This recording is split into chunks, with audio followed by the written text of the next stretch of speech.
नमस्कार दोस्तों, स्वागत है आपके अपने चैनल इंग्लिश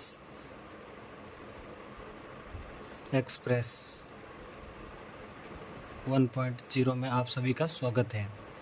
आप इस चैनल को ज़रूर सब्सक्राइब करें। इस पर इंग्लिश भाषा से संबंधित क्लास या वीडियो मिलते रहेंगे और आपकी ज्ञान को वृद्धि करेंगे। तो चलिए शुरू करते हैं। जो आज की हमारी जो क्लास है, पार्ट ऑफ सेंटेंस, वाक्य के भाग, ये कक्षा 3 से 8 तक सभी स्टूडेंट्स के लिए बहुत ही उपयोगी है, इम्पोर्टेंट है। कोई भी एक इंग्लिश का सेंटेंस होता है, उसमें इंग्लिश सेंटेंस के कौन कौन से पार्ट हैं, उनको हम किस नाम से बुला सकते हैं, उनको हम क्या कहते हैं, वो हम इस क्लास में डिटेल से पढ़ेंगे। तो सबसे पहले देखते हैं कि एक सेंटेंस के जो प्रमुख रूप से दो भाग होते हैं, उसमें एक होता है सब्जेक्ट, एक होता है सब्जेक्ट जिसको हम कहते हैं कर्ता, और जो बाकी का भाग होता है उसे प्रेडिकेट कहते हैं। प्रेडिकेट अर्थात विधेय, जिसे हम क्या कहते हैं, विधेय। सब्जेक्ट के अलावा जितना भी पार्ट है उसको हम प्रेडिकेट कहते हैं। ये तो मोटे मोटे रूप से हुआ, लेकिन एक सब्जेक्ट के अंदर एक सेंटेंस के अंदर जो वर्ड होते हैं वो किन किन से संबंधित होते हैं, उनके बारे में हम पढ़ते हैं। तो चलिए शुरू करते हैं। प्रेडिकेट में क्या क्या होता है, तो सबसे पहले देखते हैं कि एक कोई भी वाक्य, उसमें सब्जेक्ट होता है। क्या होता है? सब्जेक्ट अर्थात कर्ता। तो चलिए देखते हैं कर्ता क्या होता है। ज़रूरी नहीं हो कि सभी सेंटेंस के जो फर्स्ट वर्ड है वो ही कर्ता हो, कोई ज़रूरी नहीं।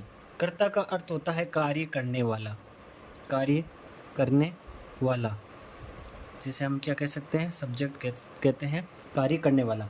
कोई भी सेंटेंस में जो कार्य कर रहा हो प्रत्यक्ष या अप्रत्यक्ष रूप से, उसे हम सब्जेक्ट कहते हैं। ठीक है, या फिर जिसके बारे में बताया जा रहा हो वो भी सब्जेक्ट है। इस सेंटेंस के एग्जाम्पल से हम समझ सकते हैं। जैसे इस सेंटेंस में लिखा हुआ है, Ram is a honest teacher, अर्थात राम एक ईमानदार अध्यापक है। तो किसके बारे में बताया जा रहा है? ईमानदार अध्यापक कौन है? राम है। तो यहाँ पर हो गया सब्जेक्ट। ठीक है, इसको हम कहेंगे कर्ता या कार्य करने वाला। एग्जाम्पल के तौर पर हो गया राम। ठीक है, एक हम और एग्जाम्पल ले लेते हैं। Sita is singing a song. ठीक है, एग्जाम्पल नंबर 2 हो गया। एग्जाम्पल नंबर 3 फर्स्ट हो गया, और एग्जाम्पल नंबर 3 भी यहाँ पर मैं लिख देता हूँ।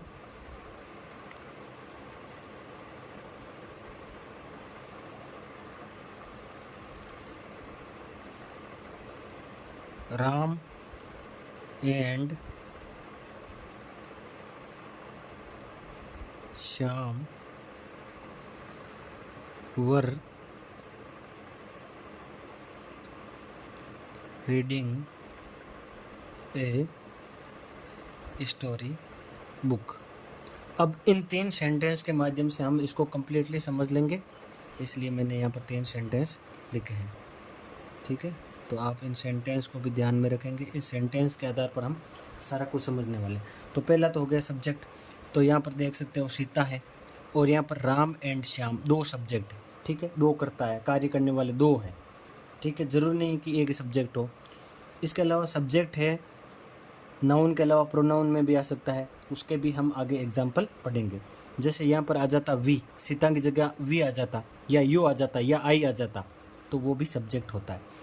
दूसरा होता है यहाँ पर हेल्पिंग वर्ब।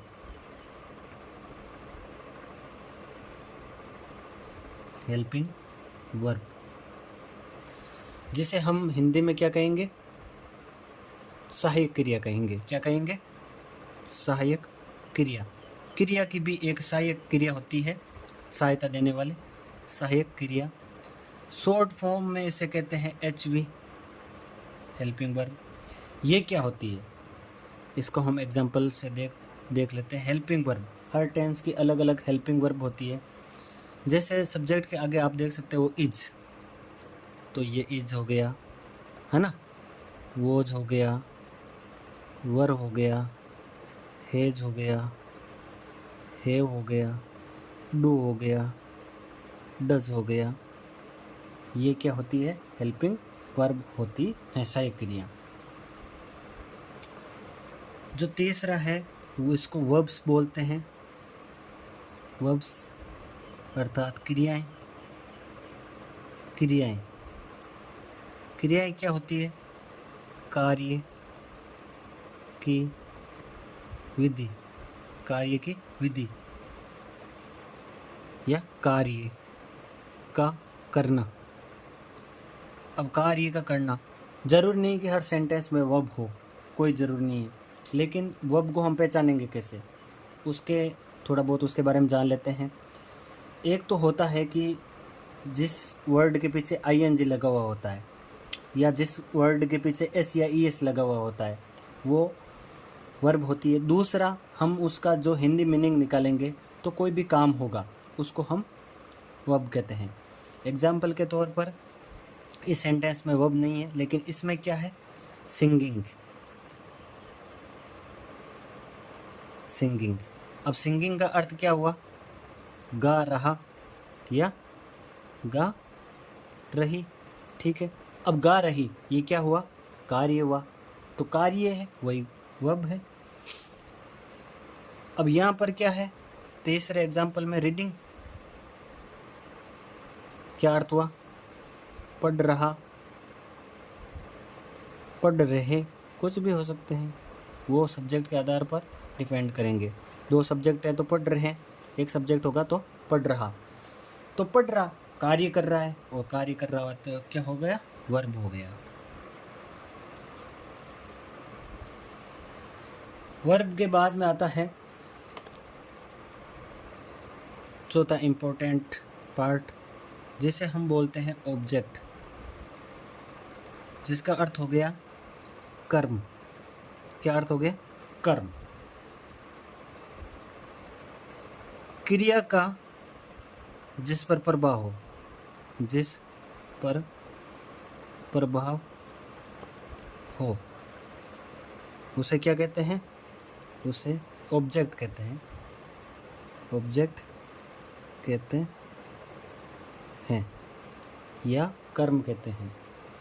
मैं हिंदी भाषा में इसीलिए समझा रहा हूँ ताकि आपको अच्छी तरीके से समझ में आ सके। समझ में आना ज़्यादा इम्पोर्टेंट है, चाहे कोई भी लैंग्वेज का प्रयोग हो, सारी चीज़ समझ में आनी ज़रूरी है। तो ऑब्जेक्ट, ऑब्जेक्ट क्या होता है? जिस पर क्रिया का प्रभाव हो। अब सब्जेक्ट तो राम एंड श्याम हो गए, इस एग्जाम्पल के माध्यम से समझते हैं। रीडिंग, अब जो वर्ब है, क्रिया है, उससे क्या और किसको, ये दो प्रश्न से पूछो, दो प्रश्न पूछो, ठीक है, क्रिया से। अब जैसे पढ़ रहे हैं, क्या पढ़ रहे हैं और किसको पढ़ रहे हैं? तो क्या पढ़ रहे हैं? स्टोरी बुक पढ़ रहे हैं, तो क्या हो गया? ये इसका ऑब्जेक्ट क्या हो गया? Story book. इस प्रकार से हम ऑब्जेक्ट का पता करेंगे। और ऑब्जेक्ट एक पार्ट है, वो है हो गया अदर, हो गया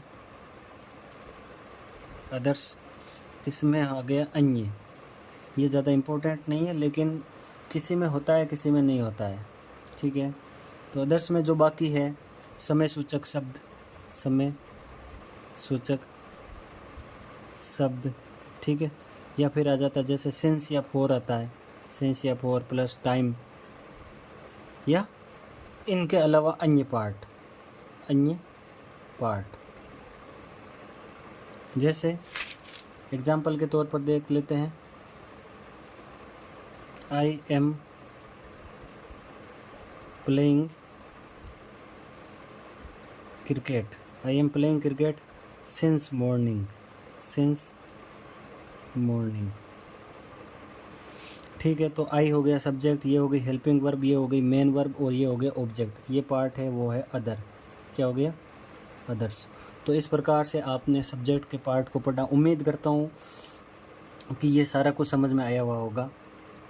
और आप क्या कर सकते हैं, इसका एक स्क्रीनशॉट ले सकते हैं, ताकि सकते हैं इस आसानी से आपको मैं समय दे रहा हूँ स्क्रीनशॉट लेने के लिए। सारा कुछ इसमें लिखा हुआ है, आप इसको और अच्छे तरीके से भी लिख सकते हैं। पूरा समझ में आया या नहीं आया, कौन सा टॉपिक समझ में नहीं आया, आपको कौन सा टॉपिक पढ़ना है, सारा कुछ कमेंट में आप लिख सकते हैं। मुझे बता सकते हैं कि आपको किस विषय में प्रॉब्लम है या किस पार्ट में कौन से टॉपिक पे प्रॉब्लम है, उसको आप लिख सकते हैं। मैं आपको उस विषय पर बहुत ही अच्छी तरीके से पढ़ा दूंगा। आप अगर हमारे चैनल पर नए हो तो इस चैनल को सब्सक्राइब कर लो। इस पर इसी प्रकार के इंग्लिश ग्रामर और जो कक्षा 3 से 8 तक या 12 तक आने वाले समय में सारे लेसन्स के डिटेल से वीडियो आएंगे, डिटेल से क्लास आएंगी और सारी ग्रामर को हम इस चैनल पर इसी क्लास में अगली क्लासों में हम सॉल्व करेंगे।